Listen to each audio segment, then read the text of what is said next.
Welcome back to my garden. So it's been a while since we've done a bit of a backyard tour. The last time I showed you the backyard food forest garden, I was actually ripping out trees. So I'm going to give you an update on how that's all going, how it's growing, any changes that I'm going to make in the future to this garden, and let's just take a look around. It's looking really lush and green at the moment. It's my favourite garden. It's one of my original gardens, and there's a few reasons why it does look so green in the middle of summer. I'm going to share those reasons and some tips with you at the end of the video. Okay, so I can probably start with this. This is actually not part of the garden. This is down my driveway, but I have planted this passion fruit in the very end of my garden bed, and I now have 7 meters of passion fruit. So it's a really good way to utilize space if you don't have enough room for gardens. Plant something like a climber on the edge of your garden bed and train it along. So I've managed to get it pack in, an extra 7 meters of food producing space in what is just a concrete driveway. And next in line from the passion fruit, we've got a rosemary, which I use all the time in cooking. I've got some society garlic down here, so lots of things on the ground as well. And then I have my seed grown papaya. So this one is doing really well. It's actually just starting to push some little flowers, so we're going to be able to find out if it is a male or a female or both, bisexual, because when you plant papayas from seed, you don't know what you're going to get. So I've planted a whole bunch around, and my goal is that this is going to get quite tall and give some dappled shade, and it's really more of a short-term crop because I have a dwarf mango planted here, and then that's going to be the long term. But at the moment, this is creating some nice shade to get this mango established, and then once it is up tall, it'll give us more space around it. And because I've grown it from seed, it costs me nothing. So if it does have to be removed because the mango gets too big, then it's no dramas. I can either save seeds if it's a good one and plant them elsewhere. Otherwise, I have got more growing around the place. It's probably a better angle with the sun. So we've got the passion fruit, we've got rosemary, we've got the dwarf mango, and so that is the Irwin mango. And then we've got my seed grown papaya. And then under that, getting protected from the wind, we've had crazy winds the last few nights, is my kumquat. So this is got tiny little grape-sized oranges that are sweet on the outside and sour on the inside, unlike a normal orange. And normally, because this flowers in summer when we have really high winds, a lot of the flowers get blown off, but because I've now sort of sandwiched it in between my papaya, and then I've got Queensland arrowroot here and a seed grown tamarillo, it really is getting a lot more protection, and a lot more of those flowers stayed on and set fruit. So this year I'm looking at having quite a big harvest. And then down here I've got some pigeon pea, and that's another one of my mulch producing plants. Lots of Queensland arrowroot, which is taking up the middle layer of my food forest. It's also offering protection. It helped me establish this seed grown tamarillo. So I have cut the top off it now, so it's starting to branch out. It's got some branches down low. And hopefully some more will come out of here as well. I can see them starting to come out here. And again, this is probably a short-term plant for my food forest while I get some of the other stuff established. And this Queensland arrowroot I can use like a potato. It has edible tubers, but mainly what I'm using it for is that protection and also mulch for chop and drop. So I'm going to be cutting a whole bunch of this out soon. It's getting quite thick in there, and then I can just dump that on the bottom. That's going to help feed the soil. And then I have a banana. I can't remember what this one was. It might be a dwarf ducasse. We'll have to wait and see. And again, I just popped that in there because I didn't have anywhere else to put it, but eventually there will be no bananas there once I've got the rest of these larger trees established. And then we've got my favourite. So behind me is my Fijo, or my pineapple guava. So these trees are about 8 or 9 years old at this point, and I cut them back pretty heavy every year.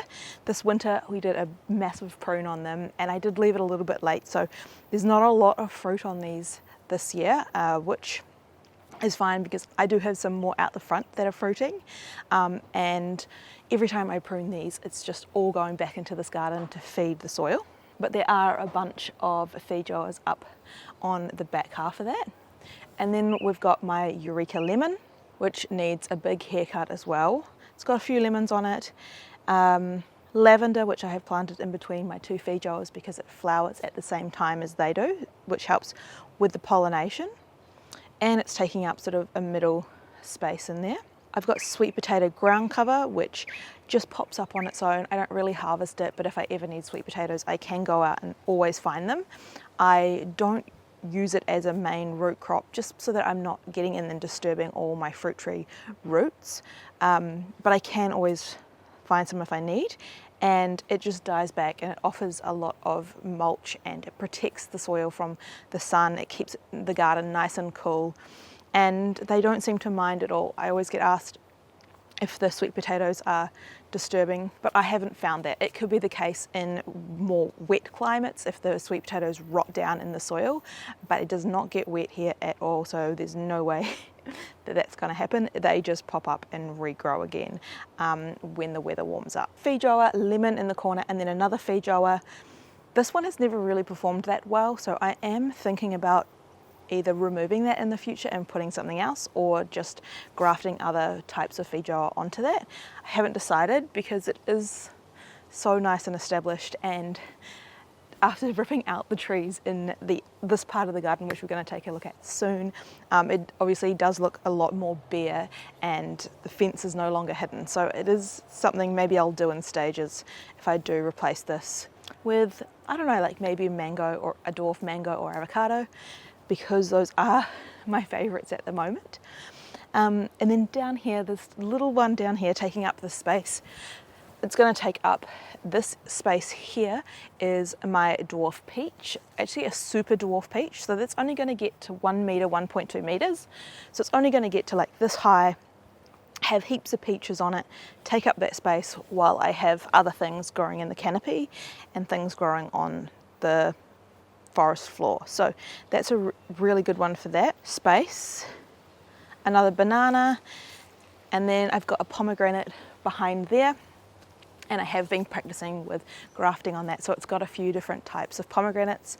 It is a Azerbaijani, and then I think I've got an Ever Sweet grafted on that, maybe a couple others. And then moving along here, more Queensland arrowroot, which I can go in and cut back and chuck in to feed my fruit trees. I've got guava, so this is a Hawaiian guava. It's got really beautiful pink flesh, but I have also double grafted this. So this branch here has been grafted and it's taken off. It's growing really well.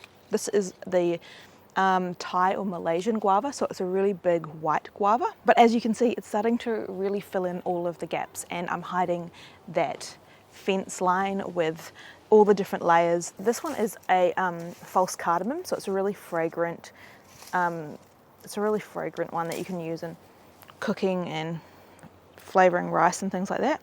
I don't use it very often, and so I think I might start taking some of that out and trialing something else there, but it grows really well and takes up more of a lower level. Now it is time to take a look at the section where I ripped out some of the older trees, and the reason I did that was, one, they sort of served their purpose. I planted a mulberry from a cutting and it was starting just to get too big for the space, and I wanted to plant other things. It had done a really good job at creating shade really quickly so that I could get other things established, but it was time for something new.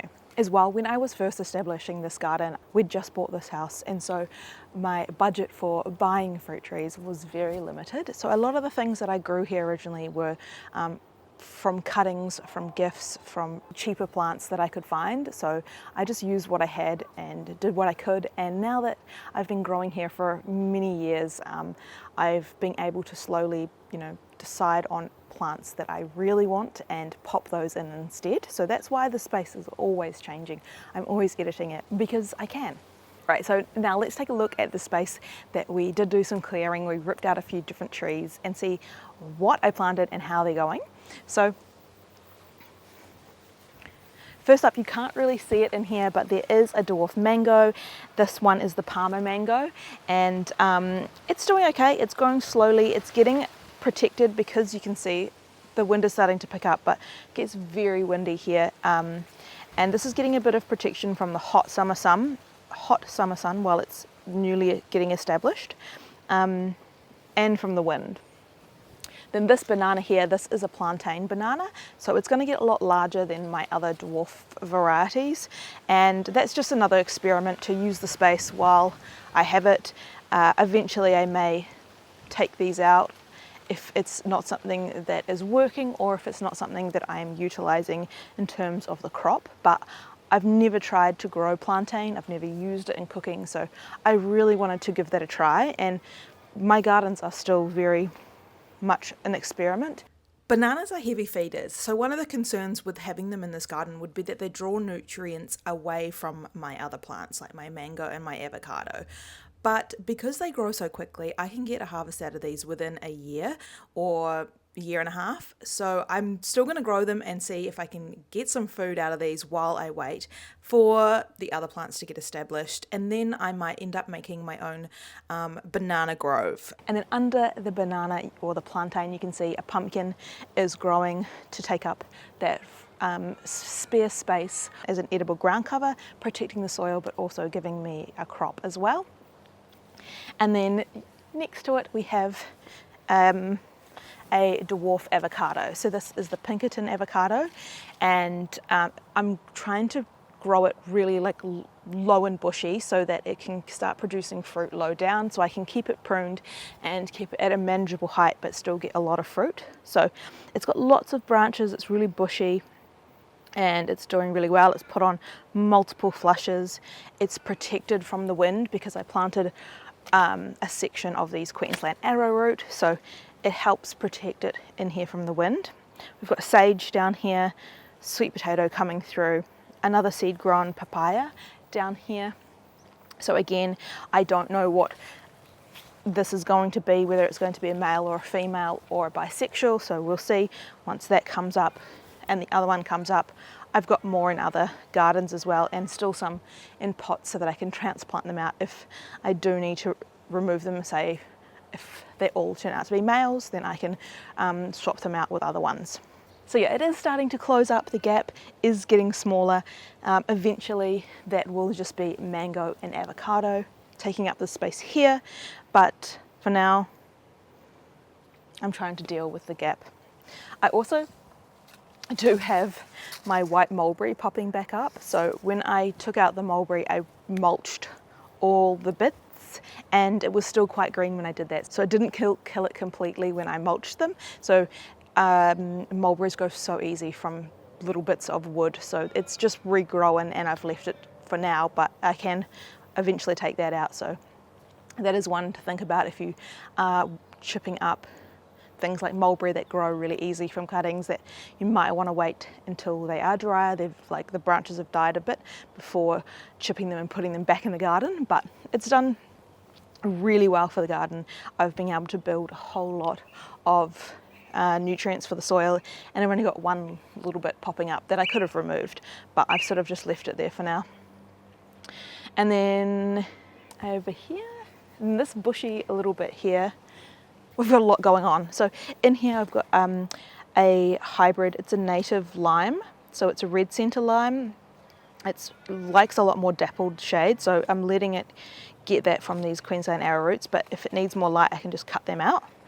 I've got a dwarf, I've got a mystery avocado, so this one was sold, it's grafted, but I managed to pick it up for $35 because the label's lost, they don't know what variety it is, so it's a mystery one down there.